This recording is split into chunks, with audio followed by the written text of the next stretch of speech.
Lai Ching-te will always be a wild card, and he will always be the troublemaker for everyone. That was me a little more than a year ago. And now, let's see just how troublesome he is. In less than 20 minutes, Lai Ching-te, the leader of China's Taiwan region, labeled the Chinese mainland a foreign hostile power, talked about its infiltration efforts, and laid out his countermeasures. Tough, isn't it? For those who may not be familiar with the cross-strait relations, don't be fooled by that. That, at best, could be characterized as posturing. It's a drama, played out for the residents in Taiwan, creating trouble for them and for the cross-strait relations. It's a classic terror campaign, stirring up fear in the populace to gain political support for his agenda. If you had heard his entire speech, you would find that it's half hyperbole and half intimidation. It painted anyone from the Chinese mainland a threat, calling for more security consideration and demanding more scrutiny of the mainlanders who visit the region. Basically, by the end of his speech, you would think that he believes anyone from the Chinese mainland could topple his reign in the region. A bit sad for a politician to be that craven. But on the other hand, Lai lashing out is not random. The Chinese mainland is not going to back away from reunification, peaceful or otherwise, just because he threw some words around. It is a cornerstone of the mainland's policy, and the stance on the Taiwan question has been one of the key foundations for other countries' diplomatic relations with China.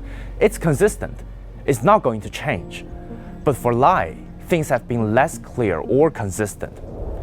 Unlike Joe Biden, Donald Trump hasn't given Lai and his party any assurance that he would be as aggressive in committing American resources towards Taiwan. In fact, there's more than enough evidence to suggest otherwise. We gradually lost the chip business, and now it's almost exclusively in Taiwan. They stole it from us, they took it from us. And during his campaign trail, President Trump said Taiwan should pay more to be defended by the U.S. Is it also your policy that as long as you're president, China will never take Taiwan by force? I never comment on that. I don't comment on anything because I don't want to ever put myself in that position.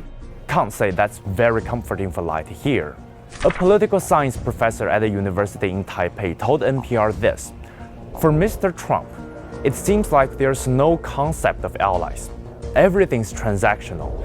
If everything is transactional, then that solid relationship is gone. For a long while now, China has said that the United States could one day abandon the separatists in Taiwan. Now, that reality seems to be finally sinking in. That's bad news for people like Lai. He tied his entire political identity to a separatist agenda, hoping that appeasement and begging would always earn him support.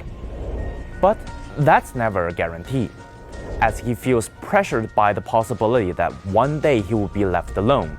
He turns to the people that he supposedly was elected to govern, trying to frighten them into supporting him down the road. That's his strategy now. If he goes down, he wants to take the 23 million residents in Taiwan down with him. Maybe he thinks it's a smart move. Maybe he thinks he's being principled. I think he's just being desperate.